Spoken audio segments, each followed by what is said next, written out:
Hello there, and welcome to another Starfield recap. Today we are in the lovely city of Aquila, the home of the Free Star Collective. Yay! But yeah, so let's just jump into the recap. I suppose we'll start with the obvious. No Starfield news today, which is honestly kind of not surprising. Um, This video is going live on the 20. Oh shit, no, when is this going live actually? It'll be going live on the 30th. Um so I am recording it at I'm recording on the 29th. And I suppose the so it'll go live tomorrow, Tuesday. I feel like if there is any chance of us getting content for Starfield, like in a manner that would be like timely or like line up with like some of the stuff like regarding Starfield, um then tomorrow potentially. Now I say this potentially, and the reason like there's a very high probability nothing will come from this, but it's just the fact that Shattered Space came out 1 year today when I'm recording. Not when I'm recording, I'm recording the 29th. Basically, Shattered Space came out on the 30th of September 2024. So it is very much possible. Now that possibility it could be in the 0.00001%, but yeah. So some people are kind of speculating, oh, we might get some Starfield stuff. I don't know, probably not realistically. The Tokyo Game Show that was last week, nothing really major.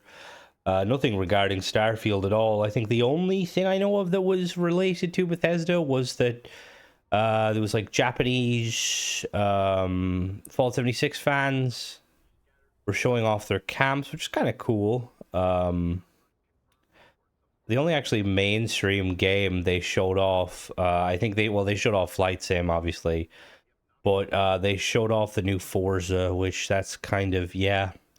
So there wasn't really anything major, um, to my knowledge. Obviously, there's some people that might have enjoyed it, but yeah.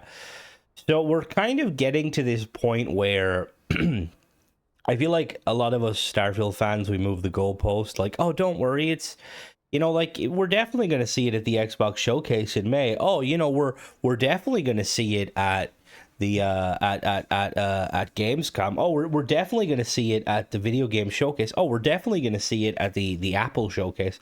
Obviously, I am kind of one of those people who is a bit naive, I suppose. But yeah, I don't know.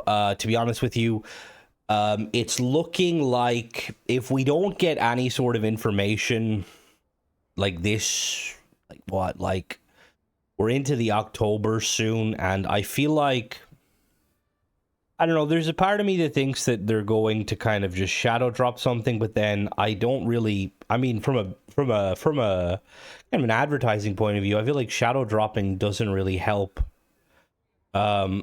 Especially for a game like Starfield, I think it would be much better to kind of have another kind of a teaser trailer with an actual date, maybe like a week in advance, like, like, oh, we've got here's some of the new features coming next week, because one, that allows, people to kind of get their hype together and like, prepare for the game and stuff. It also kind of does help the modding community, which I think I mean, it's nice, because if there's going to be new updates and stuff, there'll be a lot of people using mods, so it'll make sense to kind of give mod authors some time to kind of get stuff together. But yeah, I feel like if I don't know, I feel like if we're not gonna get anything soon, these like rumors about we're not getting it till next year, it's really kind of singing through. And like, to be honest with you, I I don't really know how to feel personally as a Starfield fan. I've said from the beginning that like Starfield, like when there was a lot of kind of talk about like, oh, the reason we've gotten no content was because of the voice acting guild or the acting guild strike. And I always kind of responded by saying, well, they could easily do like some, you know, like some content updates that didn't require voice acting, like ship parts or like weapons or stuff like that, you know, new mechanics. Um, and to be honest, I feel like the only way this is going to pan out well for Bethesda is if the stuff they're working on, and we know what they're working on, like we know vaguely, we don't know like the extent of what it is, but I feel like in order for it all to have been somewhat worth it, you know, this whole like year of them basically giving us nothing would be like a completely like a massive update with so many different features, you know. Like I don't want to kind of go and say like, oh, like a kind of a No Man's Sky or like a Cyberpunk kind of overhaul, because one, I don't think that Starfield, like when Starfield launched, like look, people didn't like it, which is fair, but I don't think Starfield's launch was on the level of Cyberpunk or like No Man's Sky or games like that. It was, yeah, it was a little buggy. I know like there was some issues on like PC and stuff, but like for the most part, like it was feature complete. Now those features might not have been, you know, the best things ever, but you know, there was some, yeah. That being said, if they did overhaul a lot of the game, I would love that, you know, like, and we know they're overhauling some stuff, but yeah, I feel like that's the only way like this whole silence is even worth it. And then realistically, you could argue like it, even if it is like the best, even if this new update or new whatever is the best thing since sliced bread. I always found that kind of funny because like I feel like there's better things, you know, like since sliced bread, like medicines and stuff, you know, like, but anyway, but yeah, like I don't know, I feel like um best case scenario, it's some fucking next level shit, lots of overhauls. Realistically, and I say this as somebody who is usually a Bethesda fanboy and very much kind of naive, realistically, I don't think it's gonna reach high levels of expectations. I think that I think it's gonna, like, I think worst case scenario, it's just gonna be like a couple of tweaks and some overhauls and stuff. And you know, the current fans of Starfield are gonna be well, some of them are gonna appreciate it, but some of them are gonna be like, yeah, Bethesda, you should leave the game to modders. Those people really annoy me. Um, but yeah, I feel like, yeah, I just don't think it's going to be. And look, I'd love to be proven wrong, but like again, even if it is the best thing since fucking sliced bread, it's still kind of like there's still so much that like there's kind of like, you know, like it's weird because like I feel like Bethesda, like they haven't intentionally did anything really major to kind of, you know, like to disrespect us as fans, right? Aside from being radio silent, you know? And you could always like make the argument like, oh, that's just always been Bethesda's stance. It's all our fault, which I mean there's some truth there definitely, but at the same time I feel like, you know, the with modern kind of gaming, how modern games are made, they're always going to be talking, developers are going to be talking to you, telling you what's coming, what's not coming, you know, stuff like that, to temper expectations. And it's been, I don't know, like I feel like there's been times where Bethesda like has been quite vocal about things of like what's to come, but then saying that, like, you look at previous Bethesda games, and I mentioned this in stream, like you look at Fallout, right? By this point, Fallout 4 was done, you know? Like it was done so. I think it had gotten its, I believe it has done so. It had gotten its all of its content. So in the space of let me just double check. We'll bring up Fallout 4 DLC. So when Fallout 4 launched, okay, here we go. We got the add-ons. So we started off with Automatron, which came out in March 22nd, which was basically make your own robots. We got Wasteland Workshop, which came out April. That came out, oh, there's a ship there. I have my thingy turned down a little bit. So we had Wasteland Workshop, which came out a month later. Yeah, a month later. Not even a month later, it was a smaller update still. We had Fahaba, which came out in May. Jesus Christ. A month later again? Then we had the Contraptions, which came out a month later. Which again was like, so just to confirm for that play Fallout. So Automatron was basically allowed you to make your own robots. Wasteland Workshop allowed you to capture live creatures and make them fight. Far Harbor was probably the best expansion Bethesda ever did. You go to Fahaba, which is basically like kind of a little island off the coast of Massachusetts. Contraptions Workshop, which basically allowed the use of conveyor belts, scaffolding kits, track kits, loads of sort of stuff. And then you had, so that was June. July, you had Vault Tech Workshop, which added a fucking vault. And then August, you had Nuka World, which, yeah, August 2016, Nuka World, which is another expansion. So the fact that Fallout 4 came out, when did Fallout 4 come out, actually? We will see. But yeah, so Fallout 4 came out,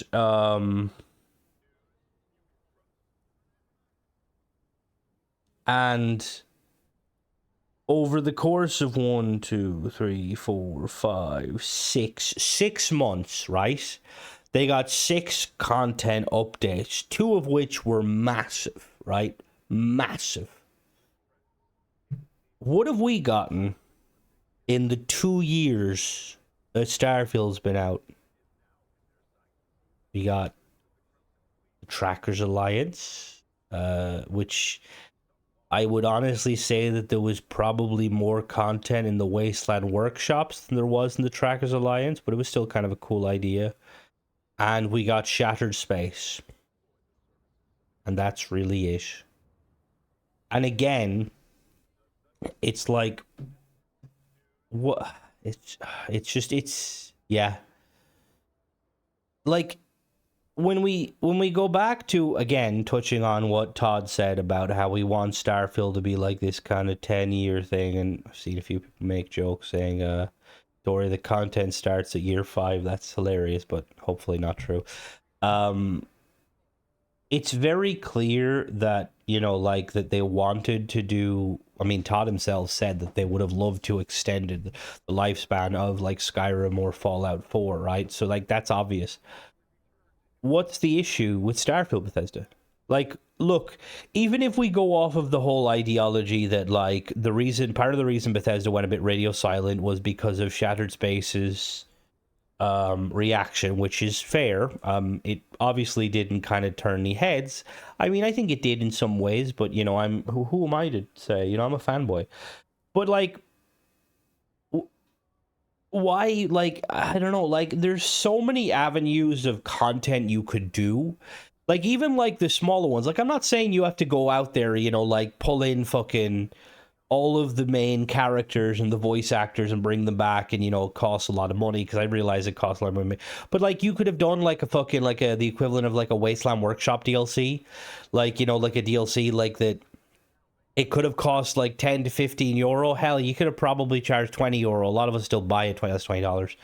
And it could have just been like an overhaul to the outpost system that adds like a proper settlement mechanic where like you can recruit random colonists, and like there's like the, basically like in Fallout 4, you've got the happiness meter, the food meter, the water meter, like allow you to like actually like, you know, set up settlements, like harvest plants, putting them to work in existing, you know, manufacturing plants, like giving you the ability to make actual like different types of habitats, like both kind of open air ones, like, so think like, you know, like Fallout 4 style where you can like build little shacks and stuff, or like kind of like prefab, like closed ones for like system or locations, you know, and like allowing you to modify them. Like, I think one of the biggest, most egregious things about like the outpost system is you have like these big like prefabs, right? But like you don't really have anything to kind of like close them off, or like, you know, walls and stuff. Like, I feel like at the very least there should have been larger prefabs,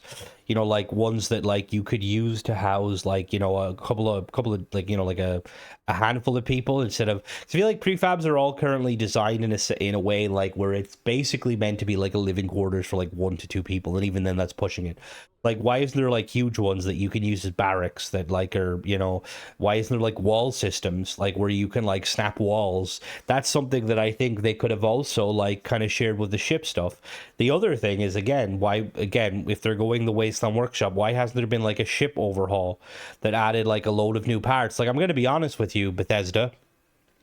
I think one of the most exciting or one of the most interesting stuff we've gotten with like the shipbuilder is like the obviously the flips and the snaps, you know, better flips and better snaps, and like the shipbuilder configurator allowing you to modify, you know, this how many parts you can use, stuff like you could easily make a, like, you know, they could do an update, and realistically it like it would take work obviously, but it wouldn't really take doing anything necessarily new.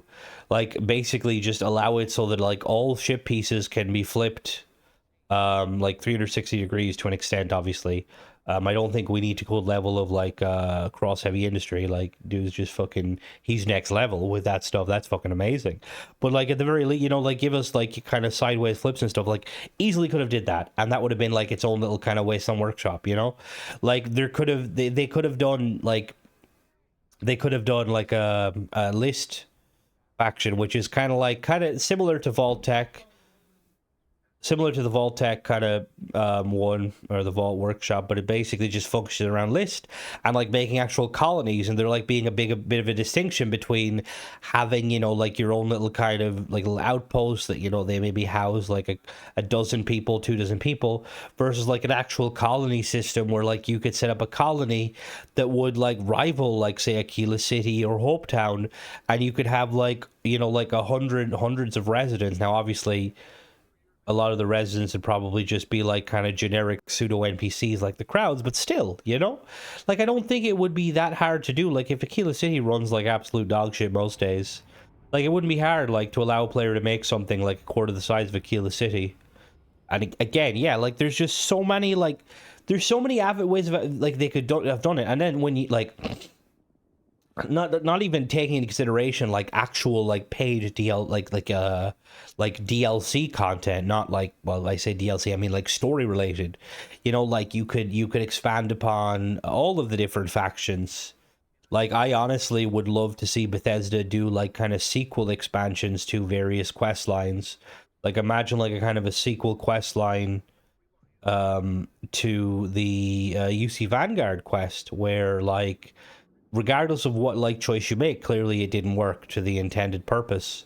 And like the Terramorph are back with a vengeance, and it like completely overhauls the Terramorph systems to actually make them the big baddies of the settled system, you know? Terramorphs are like more frequently like they could have, you could explain it that like us attempting to kind of basically kill off the Terramorph like ended up backfiring, and it actually just like triggered a growth spurt of Terramorphs. So now they're like every planet like has an increase of Terramorphs, and we got to go around fucking dealing with them and like, you know, like holding off Terramorph attacks. Like imagine Aquila City, you're defending the outer walls from like Terramorph attacks, or like fucking Neon, like Terramorphs have somehow been smuggled aboard, and you got to go like to the underbelly of Neon. And like imagine even having like a fucking like a shootout in like the Astral Lounge fighting Terramorphs. Like how trippy would that be, you know? Like again, that's just what, like I think I could probably think of dozens of ways the storyline, and I'm sure you guys could too, and Bethesda probably could think of way more. So it's like, it's just like, what's going on? And obviously with regards to stuff like that, I know the actor strike and stuff, I get that, but at the same time the strike's over, and even the strike didn't exist, you know? Like they could have been making it like Shattered Space. One of the one kind of things I take away from Shattered Space, and it's a kind of a benefit towards Bethesda, I suppose, a kind of a, is that Shattered Space, in my opinion, was made prior to launch. Like, you know, like when the game was made before the game launched and went live, Shattered Space was probably mostly, you know, conceptualized and stuff. So that makes sense as to maybe why there wasn't ship parts and stuff, because maybe they didn't think the shipbuilder was going to be that big, and that's fine. But also like certain elements of Shattered Space that isn't, you know, obviously kind of cool. Like Again, mention stream. I plug in the stream. I stream Tuesday and Wednesday from 6 p.m. GMT to around 9 usually, and then those streams will vary. Sometimes it's Starfield, sometimes other games, and then Friday I stream from 7:30 to 10. That is Starfield, and then Saturday I stream from 10 till probably 12 a.m., which is also Starfield. And a lot of the stuff, if you watch these recaps, a lot of the times it's just going to be points that were made on the stream, which you know. But yeah, like there's so many there's so many avenues at which Bethesda could have kind of went down the route, you know. Like I think one of the things I would have loved to have seen Bethesda do is kind of for like move past how they've been doing the current DLCs and expansions to where like they're all usually self-contained.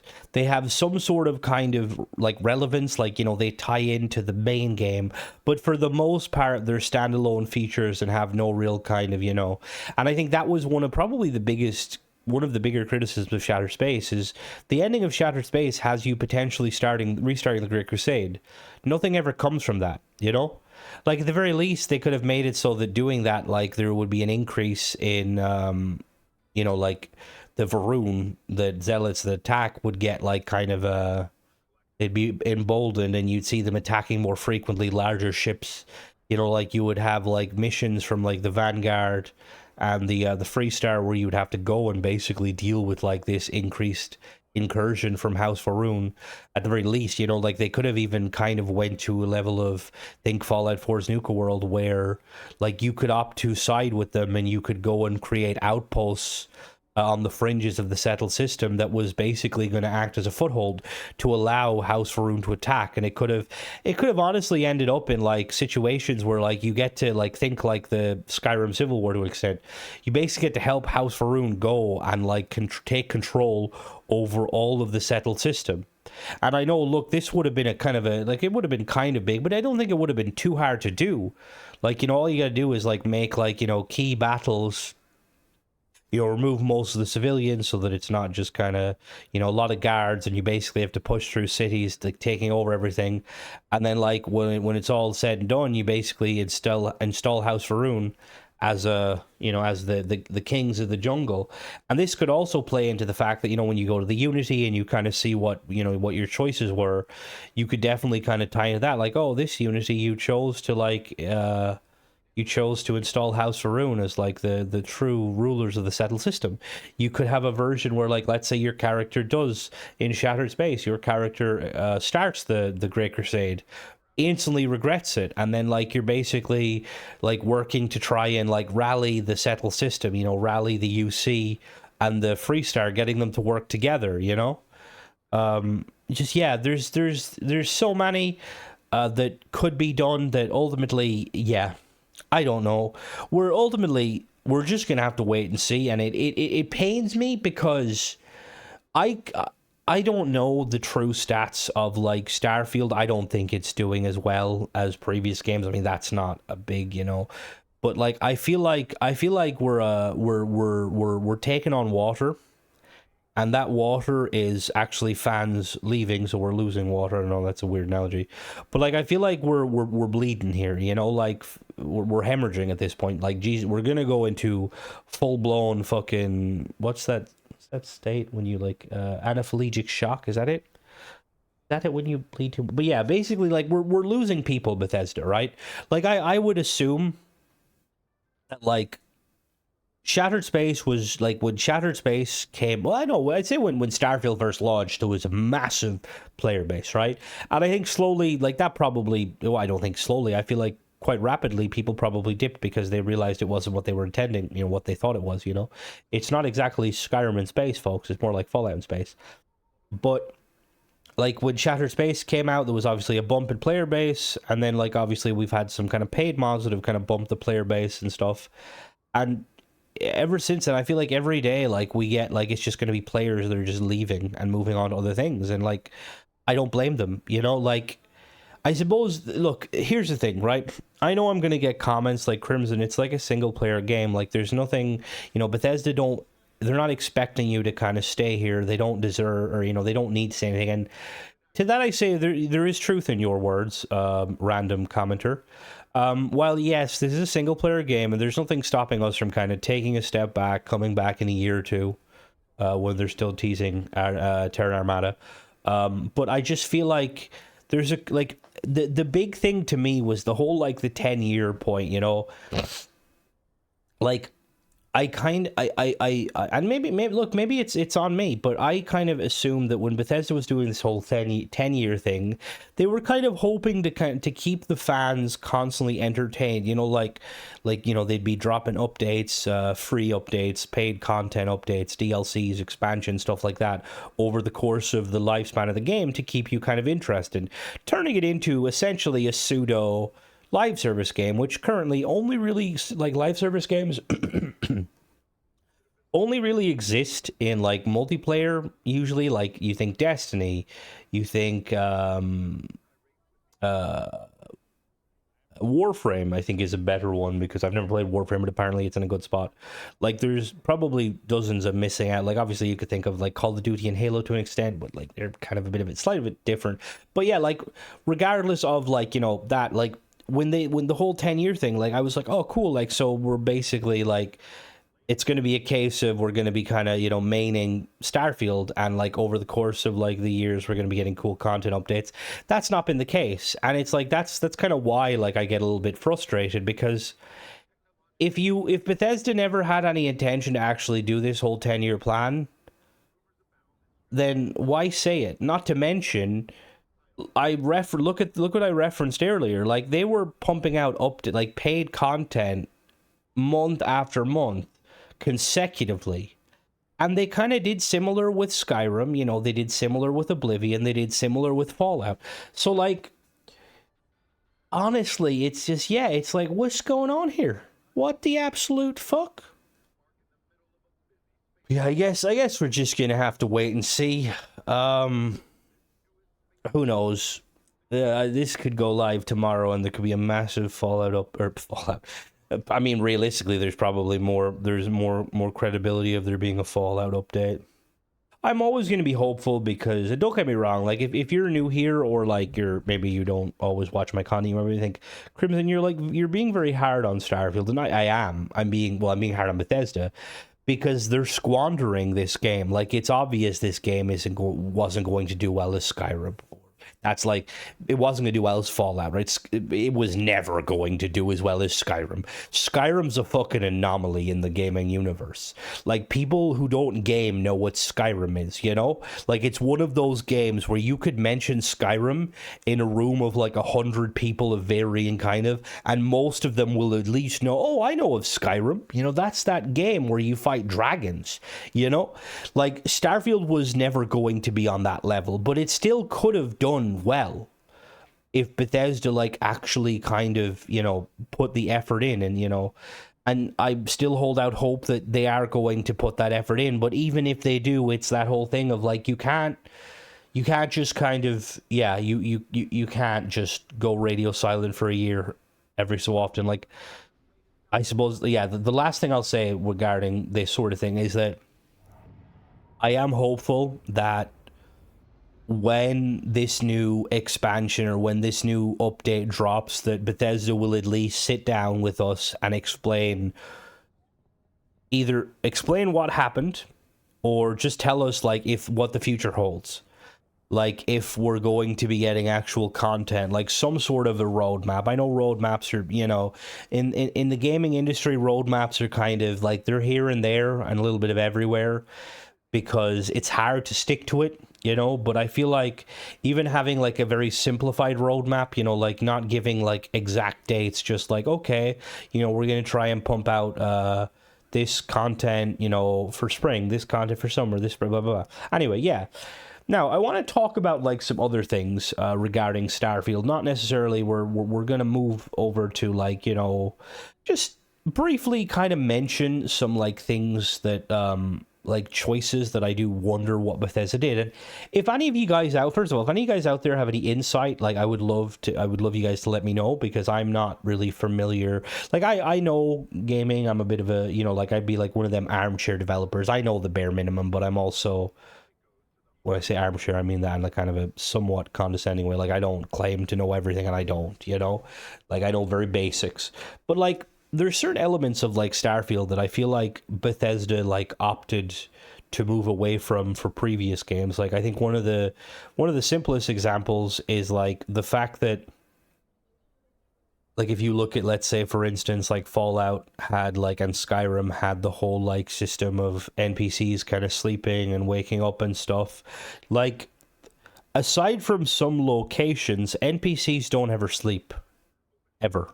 You know, the world that like is supposed to feel alive doesn't necessarily feel alive, you know.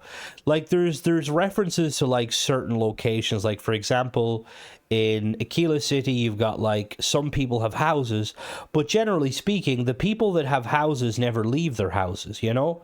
There's no like kind of like, there's no like, well there's definitely no Oblivion style kind of life cycle where, you know, NPCs will go from doing one thing to another. Like for the most part NPCs rarely ever move from wherever they're going unless they're generic guards or crew, or sorry, generic NPCs, like, you know, the crowds. And like I wonder like why that necessarily is. Like I feel like it'd be, I don't know, like I get that. The thing is, I understand that planets have like, you know, different kind of time zones and stuff, but I think it'd be kind of cool like if you arrived in Aquila and it was late, like there would be nothing open, shops would be kind of closed, the only thing would be the bar, you know, and you like you'd have to be kind of like sent to get a room and stuff if you wanted to wait around. Like Atlantis, I suppose, is slightly different because it's like meant to be more of a city than like a settlement. But even then, like no one really, like the beds in Constellation, no one uses them. No one uses them. Like I'm gonna be honest with you, I wonder how much, like with Constellation and with the Lodge, like how much performance would have been saved if they just opted to not have beds or just have made it like a generic kind of bunk room, you know.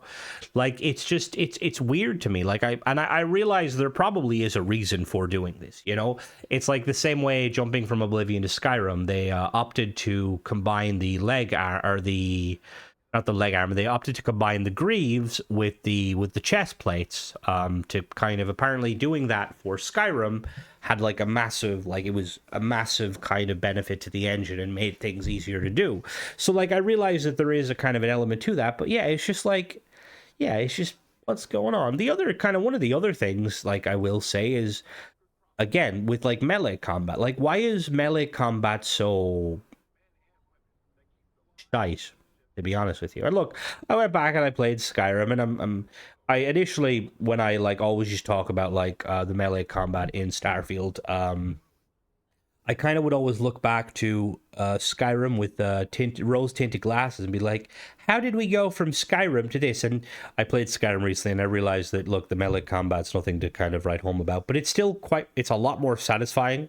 Like having like different kind of like animations for attack. You've got like the backwards attacks, the forwards attack, sideways attack, you know, like the kill executions and stuff. Like it's just weird because like melee combat would be quite viable in spaceships and in 0G. Like if I'm being honest with you, like we know briefly, like when you're in 0G using certain weapons, one will knock you back, two from a lore point of view or from a realism point of view, you know, like certain, like again, we know, I just dropped, like we know the calibers of all the guns and stuff, and we don't know too much about like spaceships. We assume spaceships are quite, what the fuck was that? We assume spaceships and habs are quite tanky, but like for the most part, it would seem like you would assume that like melee combat would be way more prevalent in like 0G and in like the close confines of space, but it's, yeah, like it's not really, because it's shit. Like there's, I want to say there's probably 3 different melee animations. There's melee animations for small weapons, there's melee animations for medium weapons, and there's melee animations for large weapons. And the only real melee weapon that's viable is the goddamn fucking the Varun blade. Like everything else is just so dog shit. Like the UC have like a naval cutlass. Like at the very least, like why is there not like why was there never like scenes like, you know, like where like when we board ships, like you could see like our like kind of preset or predefined like kind of scenes where like some of our followers would like be engaged in like a duel, like a 1v1, you know, with like various enemy NPCs when we're boarding ships.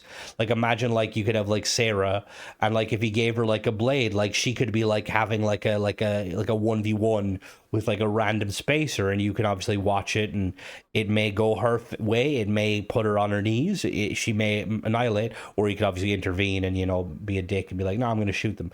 But like stuff like that, it's just like, yeah, it's just it's weird. They, and I know to an extent the reason we didn't get like say like being able to chop people's heads off and stuff is because of how Bethesda have done the spacesuit system, which that is another thing. Like the spacesuit system, it's such a far cry from what previous systems were. Like, I'm going to be honest with you, I kind of wish the spacesuit system was more akin to power armor in the game, where like it was its own set of like kind of armor, but like it wasn't necessarily armor, if that makes sense.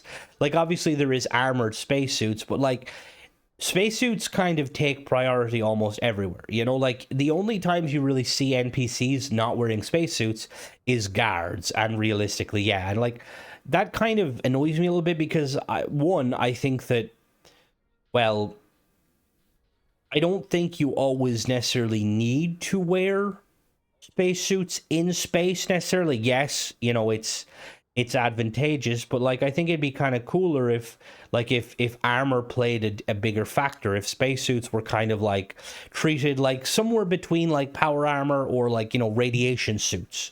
Like obviously there would be some that would be designed for combat, they'd be heavily armed or heavily armored, you know, but you'd be slower and stuff. But then there'd be like other ones where you'd be faster and stuff like that. But yeah, like the actual like armor system, like Elder Scrolls always had like a light and a heavy armor system, and sometimes a medium armor. And obviously Fallout kind of had like a kind of a light heavy armor system, but it was like kind of tied more to like damage distant. Starfield doesn't really have that. Like, you know, when you're on a spaceship, or when you're on a planet at all that's not civilized, you know, you're wearing your spacesuit by default. Even like if you go to like New Atlantis stuff, by default you will be wearing your spacesuit. And like I understand it, but at the same time it's like some of the suits, it just doesn't make sense. Like fair enough if you're wearing like the UC military, like a marine armor, like fair, but even then it's like if I'm like wearing, let's say I'm wearing like a space trucker suit, why would I be fighting in a space trucker suit that's probably designed with, you know, to the bare minimum aspect, or to the bare minimum specs to just keep you alive in the event of a decompression, you know? Like, it's just, yeah, again, it's like these sort of things, like it makes me wonder, like there's clearly there's clearly reasons for this, right?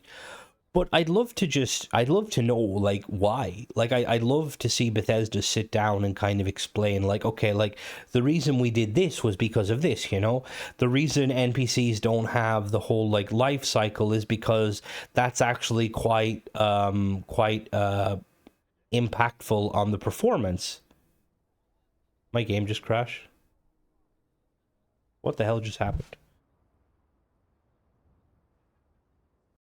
Hello? Lovely. My 1 second.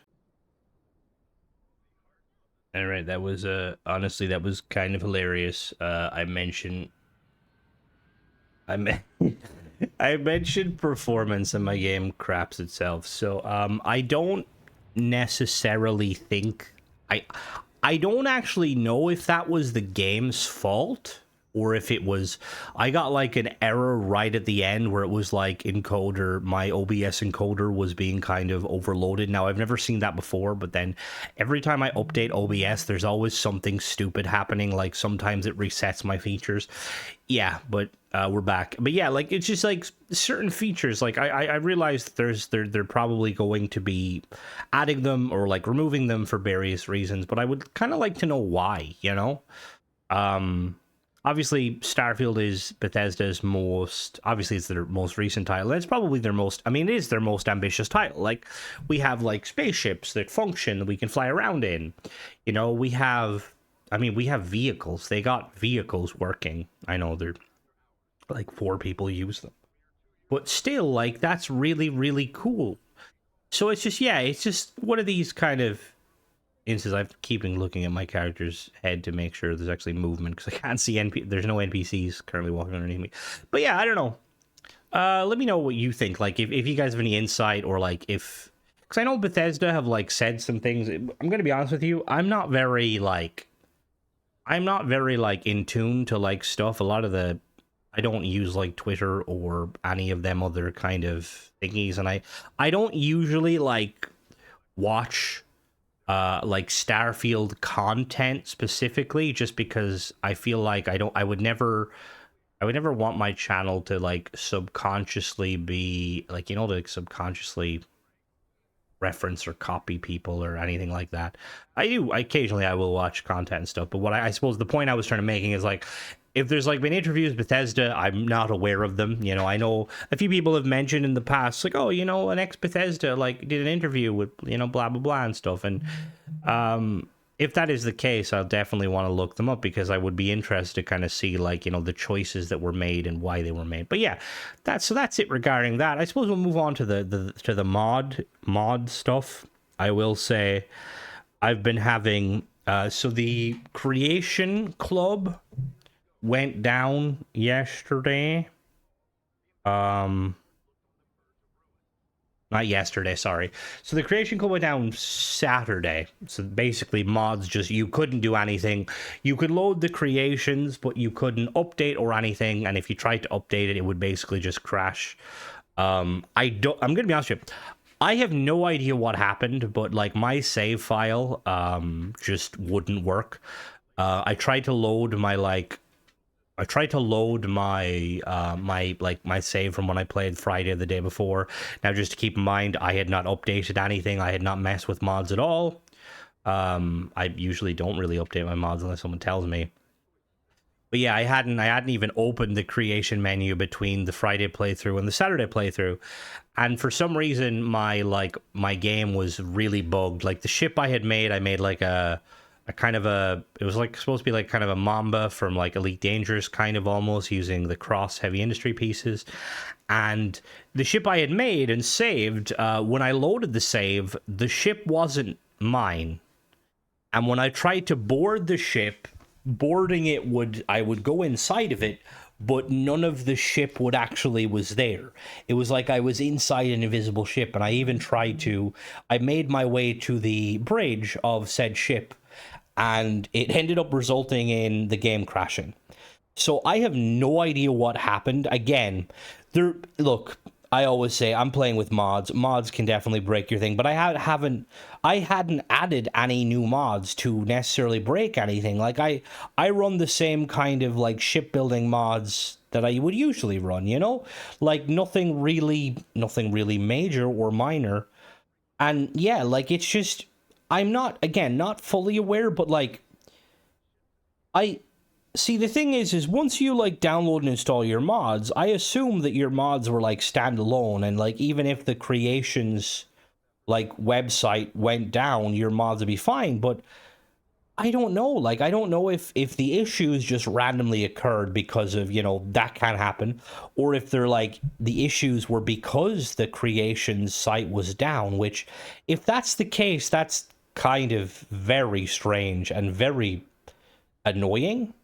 Let me know if you guys have had like issues like that where like Like when the creations website was down, if your like mods just didn't want to function again, I didn't think that would have been the case because like you can use mods offline, you know, like you can play Starfield offline with mods.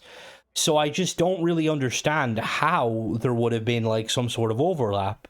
Now again, it is also possible that one of the mods I had, um one of the mods I had was like kind of messing with something, and I think it was to an extent. I had to remove a few mods because normally I play on extreme, anybody that watches the streams, and like on extreme, generally speaking, with my level and with the weapons I have, 90% of like NPCs are not a threat to me.